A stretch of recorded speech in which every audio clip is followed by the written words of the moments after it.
ಓಂ ಆದ್ಯಂತವಂತಃ ಕವಯಃ ಪುರಾಣಾ ಸೂಕ್ಷ್ಮ ಬೃಹಂತೋಪ್ಯನುಶಾಸಿತಾರಃ ಸರ್ವಾಜ್ವರಾನ್ ಘ್ನಂತು ಮಮಾನಿರುದ್ಧ ಪ್ರದ್ಯುಮ್ನ ಸಂಕರ್ಷಣ ವಾಸುದೇವಾಃ ನಾರಾಯಣೇ ತ್ವೇಕಮನಸೋ ವಸಾಮಿ ಸರ್ವೇಣ ಭಾವೇನ ಶರೀರಭೂತ ತಸ್ಮಿನ್ ಹಿ ಧರ್ಮಸ್ಸು ಮಹಾನ್ಯವಿಷ್ಟಃ ಬ್ರಹ್ಮಣ್ಯತಾ ಚಾತ್ರ ತಥಾ ಪ್ರಿಯತ್ವಂ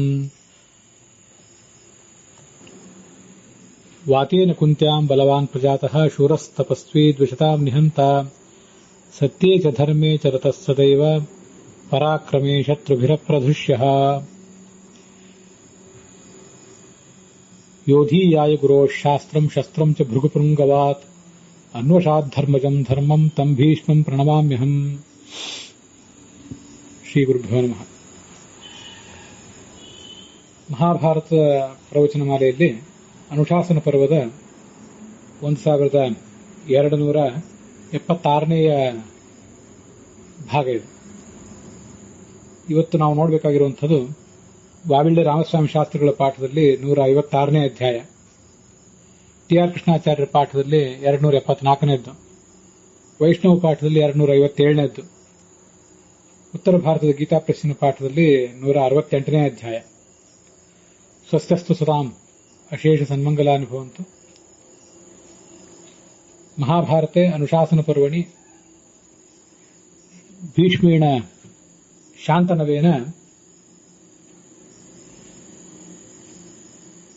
ಯಾಃ ಕಾಶ್ಚನ ಕಥಾಃ ಧರ್ಮಾರ್ಥ ಕಾಮ ಮೋಕ್ಷ ಸಂಶಯಾಃ ಸಾನುಜಂ ಯುಧಿಷ್ಠಿರಂ ಪ್ರತಿ ಸಮವರ್ಣ್ಯಂತ ಯಾಸಾಂ ಚ ಕಥನಾನಂತರಮೇವ ದಕ್ಷಿಣಾಯನೆ ವ್ಯತೀತೆ ಉತ್ತರಾಯಣೇ ಚ ಸಂಪ್ರಾಪ್ತೆ ಅಯಂ ಭೀಷ್ಮಃ ಗಾಂಗೇಯಃ ಸ್ವಸ್ಯ ಪ್ರಾಣಾನ್ ತ್ಯಕ್ತು ಕಾಮಃ ಯುಧಿಷ್ಠಿರಂ ವಿಸಸರ್ಜ ಕತಿಪಯ ದಿನಾನಂತರಮೇವ ಅತ್ರ ಆಯಾಹಿ ಇತಿ. ತಸ್ಮಿಂಶ್ಚ ಯುಧಿಷ್ಠಿರೇ ಆಗತೆ ಪುನರೇವ ಧರ್ಮಸ್ಯ ಸಾರಂ ತಮುಪದಿದೇಶ. ಕೃಷ್ಣೋಪಿ ಭೀಷ್ಮಮೇವಮಾಹ, ಹೇ ಭೀಷ್ಮ, ತ್ವಾಂ ಪ್ರಾಣಪರಿತ್ಯಾಗೆ ಅನುಜಾನಾಮಿ, ಪ್ರಾಣಾನ್ ಪರಿತ್ಯಜ್ಯ ತ್ವಂ ವಸೂನ್ ಪ್ರಾಪ್ನುಹಿ. ನತೆ ಅಸ್ತಿ ಪಾಪಂ ಕಿಂಚಿದಪಿ, ಸರ್ವಾಣ್ಯಪಿ ಪಾಪಾನಿ ಇದಾನೀಂ ಪರಿಹೃತಾನ್ಯೇವ ತಿಷ್ಠಂತಿ. ಅತಃ ವಿಗತಜ್ವರಃ ತ್ವಂ ಪರಲೋಕಂ ಪ್ರಯಾಹಿ.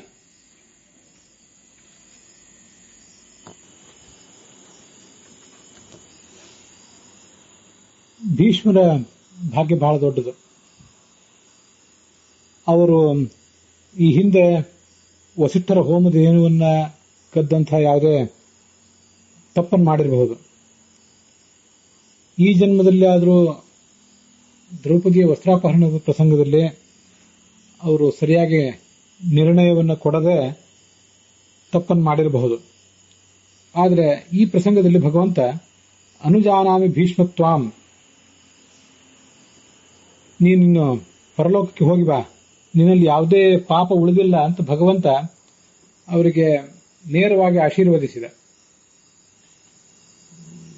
ಒಬ್ಬ ವ್ಯಕ್ತಿ ದೇವ ದಾನವ ಯಾರೇ ಇರಲಿ, ಪಾಪ ಮಾಡುವುದು ಸಹಜ, ಎಲ್ಲರೂ ಅದನ್ನು ಮಾಡೇ ಮಾಡ್ತಾನೆ. ವಿಶೇಷತಃ ಮನುಷ್ಯ ಅಂತೂ ಹೆಚ್ಚಿನ ಪಾಪಗಳನ್ನು ಮಾಡ್ತಾನೆ. ಆದರೆ ಪಾಪಗಳನ್ನು ತಿದ್ದುಕೊಳ್ಳಿಕ್ಕೆ ಬರುವಂತಹ ಅವಕಾಶಗಳನ್ನು ನಾವು ಉಪಯೋಗ ಮಾಡಿಕೊಳ್ಬೇಕು. ಅದರಂತೆ ಭಗವಂತನ ಮೊದಲಾದವರ ಉಳಿದವರ ಜ್ಞಾನಿಗಳ ಆಶೀರ್ವಾದ ಇತ್ಯಾದಿಗಳು ಬೇಕು. ಅಂಥದ್ದು ಎಲ್ಲರಿಗೂ ಸಿಗೋದಿಲ್ಲ. ಭೀಷ್ಮನಿಗೆ ಸಿಕ್ಕಿತ್ತು ಅಂಥದೊಂದು ಅವಕಾಶ. ಮಹಾಸ್ತ್ರವೇತ್ತ ಭವದಂಶಯುಕ್ತ ಅಂತ ಬಂದಿರುವಂತೆ ಆ ಭೀಷ್ಮನಲ್ಲಿ ಚತುರ್ಮುಖ ಬ್ರಹ್ಮನ ಆವೇಶವೇ ಇತ್ತು. ದೊಡ್ಡ ಅಸ್ತ್ರಜ್ಞನಾಗಿದ್ದ.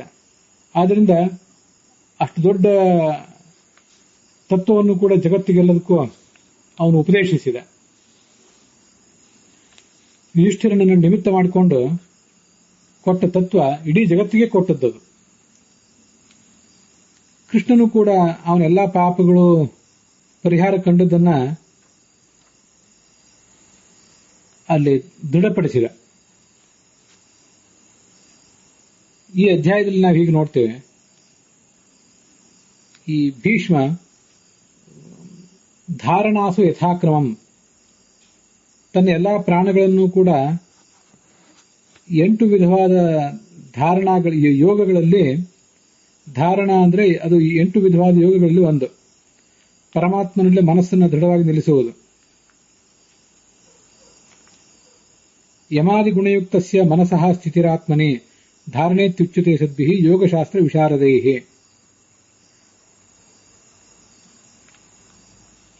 ನಾಭಿಚಕ್ರೆ ಹೃದಯ ಪುಂಡರೀಕೆ ಮೂರ್ಧಿ ಜ್ಯೋತಿಷಿ ನಾಸಾಗ್ರೆ ಜಿಹ್ವಾಗ್ರೆ ಇತ್ಯೇವ ಮಾದಿಷು ಬಾಹ್ಯವಾ ವಿಷಯೇ ಚಿತ್ತಸ್ಯ ವೃತ್ತಿಮಾತ್ರೇಣ ಬಂಧಃ.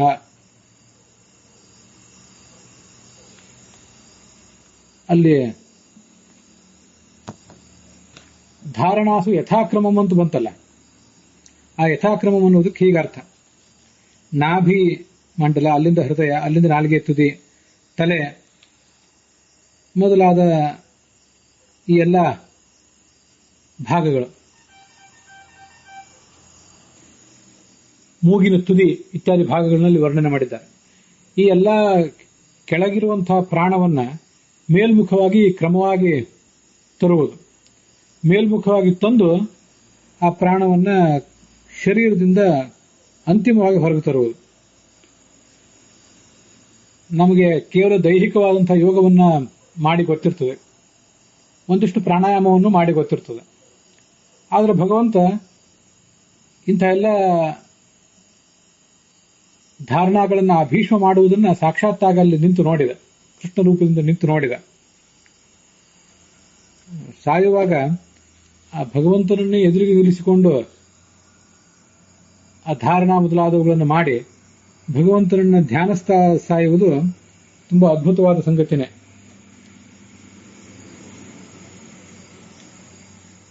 ಪ್ರಾಣ ಮೇಲೆ ಹೊರಟಾಗ ಒಂದು ಆಶ್ಚರ್ಯಕರ ಘಟನೆ ನಡೀತಂತೆ. ಆ ಭೀಷ್ಮನ ಶರೀರದಲ್ಲಿ ಬೇರೆ ಬೇರೆ ಕಡೆ ಏನು ಬಾಣಗಳು ನೆಟ್ಟಿದ್ದವು ಅವೆಲ್ಲ ಕಿತ್ತು ಹೊರ ಬಂದವು. ಎಲ್ಲರಿಗೂ ಬಹಳ ಆಶ್ಚರ್ಯ ಅನಿಸಿತು. ಸನ್ನಿರುದ್ಧಸ್ತು ತೇನಾತ್ಮ ಸರ್ವೇಶ್ವಾಯತನೇಷು ಚ ಜಗಾಮ ಭಿತ್ವಾ ಮೂರ್ಧಾನಂ. ಮುಂದೆ ಆತನ ಬ್ರಹ್ಮರಂಧ್ರವನ್ನ ಭೇದಿಸಿಕೊಂಡು ಆ ಪ್ರಾಣ ಹೊರಗೆ ಬಂತು. ಮತ್ತೆ ಅಲ್ಲಿಂದ ಒಂದು ದಿವ್ಯವಾದಂತಹ ಜ್ಯೋತಿಯು ಕೂಡ ಹೊರಗೆ ಬಂದಿತ್ತು. ಮಹೋಲ್ಕೇವಚ ಭೀಷ್ಮಸ್ಯ ಮೂರ್ಧದೇಶಾತ್ ಜನಾಧಿಪ. ದೊಡ್ಡ ಉಲ್ಕೆಯಂತೆ ಅದು ಹೊರಗೆ ಬಂದು ಹೋಯಿತು. ಇದನ್ನ ಅಲ್ಲಿದ್ದಂಥವರೆಲ್ಲರೂ ನೋಡಿದರು. ಮುಂದೆ ಆ ಭೀಷ್ಮನ ಅಂತ್ಯಕ್ರಿಯೆಗಾಗಿ ನಾನಾ ಥರದ ಸುಗಂಧ ದ್ರವ್ಯಗಳು, ಕಟ್ಟಿಗೆಗಳು ಅದನ್ನೆಲ್ಲ ಮೊದಲೇ ತಂದದ್ದನ್ನು ಅವರು ಸಿದ್ಧಪಡಿಸಿದರು. ಭೀಷ್ಮನ ಶರೀರವನ್ನ ರೇಷ್ಮೆ ವಸ್ತ್ರಗಳಿಂದ ಆಚ್ಛಾದಿಸಿದರು. ಯುಯುತ್ಸು ಆತನ ತಲೆಯ ಮೇಲೆ ಶ್ವೇತ ಛತ್ರವನ್ನ ಹಿಡಿದ. ಭೀಮಾರ್ಜುನರಿಬ್ಬರು ಕೂಡ ಚಾಮರಗಳನ್ನ, ವ್ಯಜನಗಳನ್ನ ಬೀಸಿದರು. ಉಷ್ಣೀಶೆ ಪರ್ಯಗೃಹೀತ ಮಾದ್ರೀಪುತ್ರ ಉಭೌತದ. ನಕುಲ ಸಹದೇವರು ಭೀಷ್ಮನ ತಲೆ ಮೇಲೆ ಕಿರೀಟವನ್ನಿಟ್ಟರು. ರಾಣಿವಾಸದ ಸ್ತ್ರೀಯರು ಅನೇಕ ಬೀಸಣಿಕೆಗಳನ್ನ, ತಾರಪತ್ರದ ಬೀಸಣಿಕೆಗಳನ್ನ ಹಿಡಿದು ಭೀಷ್ಮನ ಸುತ್ತಲೂ ಕೂಡ ಬೀಸಿದರು. ಹೀಗೆ ಆ ಭೀಷ್ಮನಿಗೆ ವಿಧಿವತ್ತಾದಂತಹ ಸಂಸ್ಕಾರವನ್ನು ಮಾಡಿದರು. ಸಾಮಗಾನದಲ್ಲಿ ಪಂಡಿತರಾದವರು ಆ ಸಂದರ್ಭದಲ್ಲಿ ಸಾಮಗಾನ ಮಾಡಿದರು. ಆ ಚಿತೆಯನ್ನು ಹೊತ್ತಿಸಿ ಅಪ್ರದಕ್ಷಿಣಾಕಾರವಾಗಿ ಚಿತೆಯನ್ನ ಸುತ್ತಿದರು. ಪ್ರದಕ್ಷಿಣ ಮಾಡಿದ್ರು ಅಂತೀವಿ, ಇಲ್ಲಿ ಅಪ್ರದಕ್ಷಿಣವನ್ನೇ ಮಾಡಿದರು ಅಂತ ತಿಳ್ಕೊಳ್ಬೇಕು. ಮುಂದೆ ಎಲ್ಲರೂ ಸೇರಿ ಗಂಗಾ ನದಿಗೆ ಹೋದ್ರು. ಅಲ್ಲಿ ವಿಧಿವತ್ತಾಗಿ ಆತನಿಗೆ ಜಲತರ್ಪಣ ಕೊಟ್ಟರು. ಆಗ ಗಂಗಾ ನದಿ ಸಶರೀರಳಾಗಿ ಅಲ್ಲಿಗೆ ಬಂದಳು. ಶೋಕ ತಪ್ತಳಾಗಿ ಅವರೆಲ್ಲರನ್ನು ಹೀಗೆ ಮಾತಾಡಿಸಿದ್ರಂತೆ. ನಾನು ಹೇಳುವುದನ್ನು ಕೇಳಿ, ನನ್ನ ಮಗ ಮಹಾಪ್ರಜ್ಞಾವಂತನಾಗಿದ್ದ, ಶ್ರೇಷ್ಠ ಕುಲದಲ್ಲಿ ಹುಟ್ಟಿದವನಾಗಿದ್ದ, ಪಿತೃಭಕ್ತನಾಗಿದ್ದ. ಪರಶುರಾಮ ಪ್ರಯೋಗಿಸಿದ ಅಸ್ತ್ರದಿಂದಲೂ ಈತ ವಿಚಲಿತನಾಗಲಿಲ್ಲ. ಇಂಥ ಮಗನನ್ನು ಇವತ್ತು ಕಳ್ಕೊಂಡಿದ್ದೇನೆ. ನನ್ನ ಹೃದಯ ಲೋಹದಿಂದ ಮಾಡಿದ್ದಾಗಿದ್ದಿರಬೇಕು. ಇನ್ನು ಹಾಗೆ ಉಳಿದಿದೆ. ಕಾಶಿ ಸಾಮ್ರಾಜ್ಯದಲ್ಲಿ ಎಲ್ಲರನ್ನು ಸೋಲಿಸಿ ಆ 3 ಕನ್ಯರನ್ನ ಅಪಹಾರ ಮಾಡ್ಕೊಂಡು ಬಂದಿದ್ದ, ಅಂಬಿಕೆ, ಅಂಬಾಲಿಕೆ ಮತ್ತು ಅಂಬೆಯರನ್ನ. ಪರಶುರಾಮನನ್ನು ಆತ ಸೋಲಿಸಿದವನು. ಅಂತ ನನ್ನ ಮಗ ಇವತ್ತು ಶಿಖಂಡಿಯಿಂದ ಪರಾಜಿತನಾದ. ಹೀಗೆ ಹೇಳಿದಾಗ ಕೃಷ್ಣ ಅಲ್ಲಿ ಸಮಾಧಾನ ಹೇಳಿದ. ಕ್ಷಮಾಶ್ವಸಿ ಭದ್ರಂತೆ ಮಾ ಶುಚಃ ಶುಭದರ್ಶನೆ. ನಿನ್ನ ಮಗ ಸದ್ಗತಿಯನ್ನು ಪಡೆದಿದ್ದಾನೆ, ಇದರಲ್ಲಿ ಸಂದೇಹ ಇಲ್ಲ. ಮೂಲತಃ ಈತ ಅಷ್ಟ ವಸುಗಳಲ್ಲಿ ಒಬ್ಬ, ಜೀವ ಅನ್ನುವ ಹೆಸರಿನ ವಸು ಒಬ್ಬ ಇವನು. ವಸಿಷ್ಠನ ಶಾಪದಿಂದಾಗಿ ಮನುಷ್ಯ ಜನ್ಮದಲ್ಲಿ ಹುಟ್ಟಿದ್ದ. ನಾವು ಅದನ್ನ ತಾತ್ಪರ್ಯ ನಿರ್ಣಯಕ್ಕೆ ಅನುಸಾರವಾಗಿ ವಸಿಷ್ಠನ ಶಾಪ ಮಾತ್ರ ಅಲ್ಲ, ವಸಿಷ್ಠರಲ್ಲಿ ಅಂತರ್ಗತನಾದಂತಹ ಚತುರ್ಮುಖ ಬ್ರಹ್ಮನ ಶಾಪದಿಂದ ಅಂತ ತಿಳಿದುಕೊಳ್ಬೇಕು. ಸಯೇಷ ಕ್ಷತ್ರಧರ್ಮೇಣ ಅಯುದ್ಧಿತ ರಣಾಜರೆ ಧನಂಜಯೇನ ನಿಹತಃ ನೈಷದೇವಿ ಶಿಖಂಡಿನ. ಕೇವಲ ಶಿಖಂಡಿಯಿಂದ ಆತ ಹತನಾಗಿದ್ದಲ್ಲ, ಅರ್ಜುನನೂ ಅಲ್ಲಿದ್ದ. ಮಹಾಪರಾಕ್ರಮಿ ನಿನ್ನ ಮಗ. ಅಂಥವನನ್ನ ಇಂದ್ರನು ಕೂಡ ಸಂಹರಿಸುವುದು ಕಷ್ಟ, ಸೋಲಿಸುವುದು ಕಷ್ಟ. ಅವನು ಸ್ವೇಚ್ಛೆಯಿಂದ ಶರೀರ ಪರಿತ್ಯಾಗ ಮಾಡಿದ್ದಾನೆ. ಇವತ್ತು ಎಲ್ಲಾ ದೇವತೆಗಳು ಒಟ್ಟಾಗಿ ಬಂದರೂ ಅವನನ್ನು ಸೋಲಿಸುವುದು ಕಷ್ಟ ಆಗ್ತಿತ್ತು. ಈಗ ಚಿಂತಿಸಬೇಡ, ತನ್ನ ಮೂಲ ರೂಪಕ್ಕೆ ಅವನು ಹೋಗಿದ್ದಾನೆ. ವಸುಗಳ ಲೋಕದಲ್ಲಿ ಅವನು ವಿರಾಜಿಸ್ತಾ ಇದ್ದಾನೆ. ಹೀಗೆ ಹೇಳಿದ ಮೇಲೆ ಆ ಗಂಗಾ ನದಿ ನೀರಿನಲ್ಲಿ ಹೋಗಿ ಅದೃಶ್ಯಳಾದಳು. ಕೃಷ್ಣ ಮೊದಲಾದ ರಾಜರು ಉಳಿದವರೆಲ್ಲರೂ ಕೂಡ ಗಂಗೆಯ ಅನುಜ್ಞೆಯನ್ನು ಪಡ್ಕೊಂಡು ಪಟ್ಟಣಕ್ಕೆ ಹೊರಟು ಹೋದರು. ಆ ಪ್ರಾಣ ಪರಿತ್ಯಾಗ ಕಾಲದಲ್ಲಿ ಭೀಷ್ಮರ ಸ್ಥಿತಿ ಹೇಗಿತ್ತು ಅಂತ ಅನ್ನೋದನ್ನು ನಾವು ನೋಡಬೇಕು. ಭಗವದ್ಗೀತಾದಲ್ಲಿ 8ನೇ ಅಧ್ಯಾಯ 5ನೇ ಶ್ಲೋಕ ಹೇಳುವಂತೆ, ಅಂತಕಾಲೇಚ ಮಾಮೇವ ಸ್ಮರಣ್ ಮುಕ್ತ ಕಲೇವರಂ ಯಃ ಪ್ರಯಾತಿ ಸಮದ್ಭಾವಂ ಯಾತಿ ನಾಸ್ತಿತ್ರ ಸಂಶಯ. ಮರಣಕಾಲದಲ್ಲಿ ನನ್ನನ್ನೇ ಸ್ಮರಿಸ್ತಾ ಶರೀರವನ್ನು ಪರಿತ್ಯಾಗ ಮಾಡಿದರೆ ಅವರು ಸ್ವರೂಪಾನಂದದ ಸ್ಥಿತಿಯನ್ನು ಪಡೀತಾರೆ. ಮದ್ಭಾವಂ ಪ್ರಾಪ್ನೋತಿದ್ರೆ ಮಯಿ ಸತ್ತಾಂ ನಿರ್ದುಃಖ ನಿರತಿಶಯ ಆನಂದಾತ್ಮಿಕಾಂ ಅಂತ ಕಂಡು ಬರ್ತದೆ. ಆದರೆ ಅಂತ್ಯಕಾಲದಲ್ಲಿ ಶರೀರ ಪರಿತ್ಯಾಗ ಕಾಲದಲ್ಲಿಯೂ ಕೂಡ ಭಗವಂತ ನಾಮಸ್ಮರಣೆ ಮಾಡುವುದೇನಿದೆಯಲ್ಲ, ಅಷ್ಟು ಸುಲಭದ ಸಂಗತಿ ಅಲ್ಲ. ಸದಾ ತದ್ಭಾವ ಭಾವಿತಾನಾಮೇವ, ಇಡೀ ಜೀವಮಾನದಲ್ಲಿ ನಿರಂತರವಾದ ಭಗವಂತ ನಾಮಸ್ಮರಣೆ ಮಾಡಿದವರಿಗೆ ಮಾತ್ರ ಆ ರೀತಿ ಸಾಧ್ಯ. ಸ್ಮರಣಂ ತ್ಯಜತೀತಿ ಕೇವಲಂ ತತ್ಕಾಲಂ ಸ್ಮರಣಂ ಭವತೆ ನಚೇತ್ ಸ್ಮರತೋಪಿ ಸಮಾಧಿ ಸ್ಖಲನವತ್ ಪೂರ್ವಕರ್ಮಾನುಸಾರಿ ಸ್ಮೃತ್ಯ ತತ್ ಪ್ರಾಪ್ತಿರೇವ ಭವತೆ.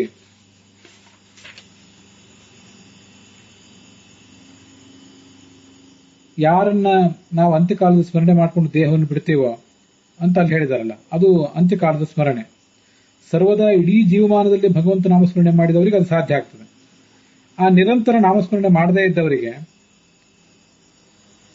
ಈ ಪ್ರಾರಬ್ಧ ಕರ್ಮದ ಕಾರಣದಿಂದಾಗಿ ಅಂತ್ಯಕಾಲದಲ್ಲಿ ಭಗವಂತನ ನಾಮಸ್ಮರಣೆ ತಪ್ಪಿ ಮತ್ತೇನೋ ಸ್ಮರಣೆ ಬಂದ್ಬಿಡ್ತದೆ. ಕೊನೆಗಾಲದವರೆಗೂ ಭಗವಂತ ನಾಮಸ್ಮರಣೆ ಆಗ್ತಿರ್ತದೆ. ಆದರೆ ಕೊನೆಯ ಒಂದು ಕ್ಷಣದಲ್ಲಿ ಪ್ರಾಣ ಪರಿತ್ಯಾಗ ಆಗುವಾಗ ಬೇರೆ ಯಾವುದೋ ಸ್ಮರಣೆ ಆಗಿಬಿಡ್ತದೆ. ಬೇರೆ ಯಾವುದೋ ಸ್ಮರಣೆ ಆಗಿ ಆತ ಅಲ್ಲಿಗೆ ಹೋಗಿ ತಲುಪಿ ಬಿಡ್ತಾನೆ ಅಂತ ಅದರ ಅರ್ಥ. ಆದರೆ ಅಪರೋಕ್ಷ ಜ್ಞಾನಿಗಳಾದವರಿಗೆ, ತಮ್ಮ ಎಲ್ಲಾ ಪ್ರಾರಬ್ಧ ಕರ್ಮಗಳ ನಾಶವನ್ನು ಮಾಡಿಕೊಂಡವರಿಗೆ, ಇನ್ನು ಯಾವುದು ಜನ್ಮವೂ ಯಾರಿಗೆ ಆಗಬೇಕಾಗಿಲ್ವೋ ಅಂಥವರಿಗೆ ಖಂಡಿತವಾಗಿಯೂ ಆ ಭಗವಂತನ ನಾಮಸ್ಮರಣೆ ಆಗ್ತದೆ ಅಂತ್ಯಕಾಲದಲ್ಲಿ. ಉಳಿದವರಿಗೆ ಇನ್ನು ಯಾರಿಗೆ ಇನ್ನೂ ಅನೇಕ ಜನ್ಮಗಳನ್ನ ಈ ಜನ್ಮದಲ್ಲಿ ಸವಿಸಬೇಕಾಗಿದೆಯೋ ಅಂಥವರಿಗೆ ಮರಣಕಾಲಕ್ಕಿಂತ ಸ್ವಲ್ಪ ಪೂರ್ವ ಕಾಲದಲ್ಲಿ ಭಗವಂತ ನಾಮಸ್ಮರಣೆ ಆಗ್ತಿರ್ತದೆ. ಆದ್ರೆ ಪ್ರಾಣ ಪರಿತ್ಯಾಗ ಕಾಲದಲ್ಲಿ ಭಗವಂತ ನಾಮಸ್ಮರಣೆ ಆಗದೆ ಅವರು ಮತ್ತೇನನ್ನೋ ನೆನಪಿಸಿಕೊಂಡು ಪ್ರಾರಬ್ಧ ಕರ್ಮ ಇನ್ನೂ ಉಳಿದಿರುವುದರಿಂದ ಮತ್ತೆಲ್ಲೋ ಹುಟ್ಟುವಂತಹ ಪ್ರಸಂಗವನ್ನು ತಂದ್ಕೋತಾರೆ. ಅಧಃಪತನಕ್ಕೆ ಗುರಿ ಆಗ್ತಾರೆ ಅಂತಲ್ಲ, ಆದ್ರೆ ಇನ್ನೂ ಪ್ರಾರಬ್ಧ ಕರ್ಮ ಶೇಷ ಇರುವುದರಿಂದ ಮತ್ತೆ ಅನೇಕ ಜನ್ಮಗಳನ್ನು ಅವರು ಎತ್ತಬೇಕಾಗ್ತದೆ. ಹಾಗಾಗಿ ನೇರವಾಗಿ ಭಗವಂತನನ್ನು ತಲುಪುವುದಿಲ್ಲ, ಕೇವಲ ಸದ್ಗತಿಯನ್ನು ಪಡೀತಾರೆ. ಅದಕ್ಕಾಗಿ ಭೀಷ್ಮರು ಕೂಡ ಕೇವಲ ವಸುಗಳ ಗತಿಯನ್ನು ಪಡೆದಿದ್ರು ಅಂತ ನಾವು ತಿಳ್ಕೊಳ್ಬೇಕು.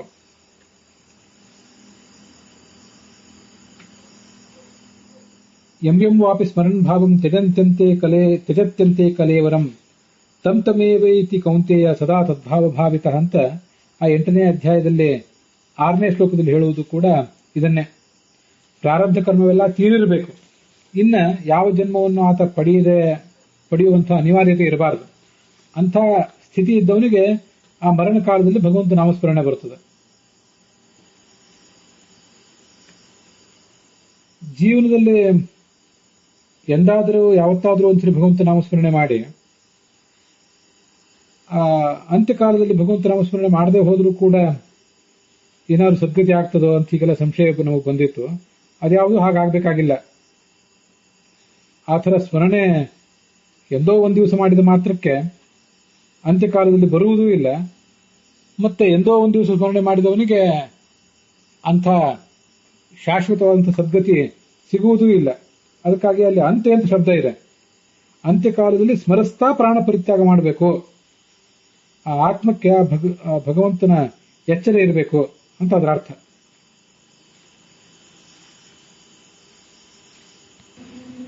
ಗೀತಾ ಭಾಷ್ಯದಲ್ಲಿ ಗರುಡ ಪುರಾಣ ಮತ್ತು ಬ್ರಹ್ಮ ವೈವರ್ತ ಪುರಾಣಗಳನ್ನು ಉದ್ಧರಿಸಿ ಮಾತನ್ನು ಹೇಳಿದ್ದಾರೆ ಆಚಾರ್ಯ. ಗೀತಾ ಭಾಷ್ಯದ 2ನೇ ಅಧ್ಯಾಯ ಕೊನೆಯ ಭಾಗದಲ್ಲಿ 72ನೇ ಶ್ಲೋಕ ಮುಗಿದ ಮೇಲೆ ಭೀಷ್ಮಾದೀನಾಮಪಿ ತತ್ಕ್ಷಣೇ ಯುಕ್ತ ಭಾವ ಸ್ಮರಣ್ ತ್ಯಜತೀತಿ ವರ್ತಮಾನ ಅಪದೇಶೋ ಹಿ ಕೃತಃ ತಚ್ಚೋಕ್ತಂ ಜ್ಞಾನಿನಾಂ ಕರ್ಮಯುಕ್ತಾನಾಂ ಕಾಯತ್ಯಾಕ್ಷಣೋ ಯದಾ ವಿಷ್ಣುಮಾಯಾ ತದಾ ತೇಷಾಂ ಮನೋಭಾಷ್ಯಂ ಕರೋತಿ ಅಂತ. ಭೀಷ್ಮಾದಿಗಳಿಗೂ ಕೂಡ ದೇಹತ್ಯಾಗದ ಕ್ಷಣದಲ್ಲೇ ಭಗವಂತ ನಾಮಸ್ಮರಣೆ ತಪ್ಪಿ ಹೋಗಿತ್ತು ಅಂತ ಆಚಾರ್ಯ ಹೇಳ್ತಾ ಇದ್ದಾರೆ. ಯಾಕೆಂದ್ರೆ ಅಲ್ಲಿ ಆ ಶ್ಲೋಕ ಹೇಳುವಾಗ ಸ್ಮರಣ್ ತ್ಯಜತಿ, ಸ್ಮರಣೆ ಮಾಡ್ತಾ ಶರೀರವನ್ನು ಪರಿತ್ಯಾಗ ಮಾಡಬೇಕು ಅಂತ ಹೇಳಿದ್ದಾರೆ. ಅದನ್ನ 8ನೇ ಅಧ್ಯಾಯದ ಆ ಶ್ಲೋಕದಲ್ಲಿ ಹೇಳಿದ್ದಾರೆ. ಅದಕ್ಕಾಗಿ ಗರುಡ ಪುರಾಣ ಹೀಗೆ ಹೇಳ್ತದೆ, ಜ್ಞಾನಿನಾಂ ಕರ್ಮ ಯುಕ್ತಾನಾಂ, ಇನ್ನೂ ಪ್ರಾರಬ್ಧ ಕರ್ಮಗಳು ಯಾರಿಗೆ ಬಾಕಿ ಇದೆ ಅಂಥವರು ಎಷ್ಟೇ ದೊಡ್ಡ ಜ್ಞಾನಿಗಳಾದರೂ ಇನ್ನೂ ಮುಂದಿನ ಕೆಲವು ಪ್ರಾರಬ್ಧ ಕರ್ಮಗಳಿಗೆ ಅನುಸಾರವಾಗಿ ಜನ್ಮ ತಾಳಬೇಕಾಗಿರುವುದರಿಂದ ಕಾಯತ್ಯಾಗ ಕ್ಷಣೋ ಯದ, ಶರೀರವನ್ನು ಬಿಡುವ ಸಂದರ್ಭ ಬಂದಾಗ ಆ ಸಂದರ್ಭದಲ್ಲಿ ಭಗವಂತನೇ ಎದುರಿಗಿದ್ರೂ ಭಗವಂತ ನಾಮಸ್ಮರಣೆ ತಪ್ಪಿ ಹೋಗ್ತದೆ. ಅದಕ್ಕಾಗಿ ಭೀಷ್ಮನಿಗೆ ಆ ಕ್ಷಣದಲ್ಲಿ ಆ ಯೋಗ, ಭಗವಂತನ ಸ್ವರೂಪದಲ್ಲಿ ನೆಟ್ಟಂತಹ ಒಂದು ಸ್ಥಿತಿ ಅದು ತಪ್ಪಿ ಹೋಯಿತು. ಆಗ ವಿಷ್ಣು ಮಾಯ, ಭಗವಂತನ ಮಾಯೆ ಇದೆ. ಎಷ್ಟಾದರೂ ನಾವು ಭಗವಂತ ನಾಮಸ್ಮರಣೆ ಮಾಡಿಕೊಳ್ಬೇಕು ಅಂತ ಮಾಡುವ ಪ್ರಯತ್ನ ಏನಿದೆ, ಆ ಪ್ರಯತ್ನ ಭಗವಂತನ ಮಾಯೆಯಿಂದ ತಪ್ಪಿ ಹೋಗ್ತದೆ. ಮನೋಭಾಷ್ಯಂ ಕರೋತಿ, ಆ ಸಂದರ್ಭದಲ್ಲಿ ಮನಸ್ಸು ಮತ್ತೇನನ್ನೋ ಆಲೋಚನೆ ಮಾಡಿಬಿಡ್ತದೆ, ಹರಿಸ್ಮರಣೆ ತಪ್ಪಿ ಹೋಗ್ತದೆ. ಇದು ಗರುಡ ಪುರಾಣದ ಮಾತು. ಮತ್ತೆ ಬ್ರಹ್ಮವೈವರ್ತ ಪುರಾಣದ ಮಾತು ಇದೆ. ನಚ ಅನ್ಯೇಷಾಂ ತದಾ ಸ್ಮೃತಿ ಭವತಿ, ಸಾಧಾರಣ ಭಕ್ತರಾದವರಿಗೆ ಆ ಸಂದರ್ಭದಲ್ಲಿ ಭಗವಂತ ನಾಮಸ್ಮರಣೆ ಆಗೋದೇ ಇಲ್ಲ. ಬಹುಜನ್ಮ ವಿಪಾಕೇನ ಭಕ್ತಿಜ್ಞಾನೇನ ಯೇ ಹರಿಂ ಭಜಂತಿ ತತ್ಸ್ಮೃತಿ ತ್ವಂತೆ ದೇವೋ ಯಾತಿ ನ ಚಾನ್ಯಥ. ಅಜ್ಞಾನಿಗಳಿಗೆ ಅಂತ್ಯಕಾಲದಲ್ಲಿ ನಾಮಸ್ಮರಣೆ ಆಗುವುದೇ ಇಲ್ಲ, ಜ್ಞಾನಿಗಳಿಗೆ ಆಗೋದಿಲ್ಲ, ಇನ್ನು ಅಜ್ಞಾನಿಗಳಿಗೆ ಆಗ್ತದೆ ಅಂತ ಏನು ಹೇಳಬೇಕು. ಅನೇಕ ಜನ್ಮಗಳಲ್ಲಿ ಅತ್ಯಂತ ಪರಿಪಕ್ವವಾದ ಜ್ಞಾನಭಕ್ತಿಗಳಿಂದ ಭಗವಂತನನ್ನು ಆರಾಧಿಸಿದವರಿಗೆ ಇನ್ಯಾವ ಕರ್ಮವೂ ಮುಂದೆ ಅನುಭವಿಸಬೇಕಾದ್ದಿಲ್ಲ, ಯಾವುದೇ ಜನ್ಮವನ್ನು ತಾಳಬೇಕಾದ್ದಿಲ್ಲ ಅಂತ ಇದ್ದಾಗ ಮಾತ್ರ ಆ ಸಂದರ್ಭದಲ್ಲಿ ಭಗವಂತ ನಾಮಸ್ಮರಣೆ ಆಗ್ತದೆ. ಭಗವಂತ ಅವರಿಗೆ ನಾಮಸ್ಮರಣೆಯನ್ನು ಕೊಡ್ತಾನೆ, ಭಗವಂತನನ್ನು ಸ್ಮರಿಸ್ತಾ ಶರೀರ ಪರಿತ್ಯಾಗ ಮಾಡ್ತಾರೆ, ಮತ್ತೆ ಅವರು ಸದ್ಗತಿಯನ್ನು ಪಡಿತಾರೆ. ಅದಿಲ್ಲದೆ ಹೋದ್ರೆ ಎಷ್ಟೋ ದೊಡ್ಡ ಜ್ಞಾನಿ ಆದರೂ ಇನ್ನೂ ಪ್ರಾರಬ್ಧ ಕರ್ಮ ಬಾಕಿ ಇದೆ ಅಂತ ಆದಾಗ ಭಗವಂತನ ನಾಮಸ್ಮರಣೆಯೇ ಆ ಸಂದರ್ಭದಲ್ಲಿ ತಪ್ಪಿ ಹೋಗ್ತದೆ ಅಂತ ಬ್ರಹ್ಮವೈವರ್ತ ಪುರಾಣದ ಮಾತು ಕೂಡ ಇದೆ. ಅದರಿಂದ ಭೀಷ್ಮ ಹೋಗಿದ್ದು ಭಗವಂತನ ಲೋಕಕ್ಕಲ್ಲ, ಕೇವಲ ಸದ್ಗತಿ ವಸೂನ್ ಪ್ರಾಪ್ತ ಅಂತ ಅದನ್ನೇ ಕೃಷ್ಣನು ಕೂಡ ಸ್ಪಷ್ಟಪಡಿಸಿದ್ದಾನೆ, ಗಂಗಾದೇವಿಗೆ ಹೇಳಿದ್ದಾನೆ. ವಸೂನೇಶ ಗತೋ ದೇವಿ ಪುತ್ರಸ್ಥೆ ವಿಜ್ವರಾಭವ ಅಂತ ಕೃಷ್ಣ ಅವಳಿಗೆ ಸಮಾಧಾನ ಹೇಳಿದ್ದಾನೆ. ಹೀಗೆ ಅಂತ ಮಹಾಜ್ಞಾನಿಯಾದಂತಹ ಭೀಷ್ಮರು ಏನೇನನ್ನು ಉಪದೇಶ ಮಾಡಿ ಧರ್ಮರಾಜನ ಗೊಂದಲಗಳನ್ನು ಪರಿಹರಿಸಿ ಆ ಮೂಲಕ ಜಗತ್ತಿಗೂ ಕೂಡ ತತ್ವಜ್ಞಾನವನ್ನು ಕೊಟ್ಟು ತಮ್ಮ ಶರೀರವನ್ನು ಪರಿತ್ಯಾಗ ಮಾಡಿದರು ಅಂತ ಅನ್ನೋದನ್ನ ಈ ಅಧ್ಯಾಯದಲ್ಲಿ ನೋಡಿದ್ದೇವೆ. ಅಲ್ಲಿಗೆ ಈ ಅಧ್ಯಾಯ ಸಮಾಪ್ತಿಯನ್ನು ಕಾಣ್ತದೆ. ಅನುಶಾಸನ ಪರ್ವವು ಕೂಡ ಇಲ್ಲಿಗೆ ಸಮಾಪ್ತಿಯನ್ನು ಕಾಣ್ತಾ ಇದೆ. ಇಲ್ಲಿಗೆ ಈ ಭಾಗ ಸಮಾಪ್ತ ಆಗಿದೆ.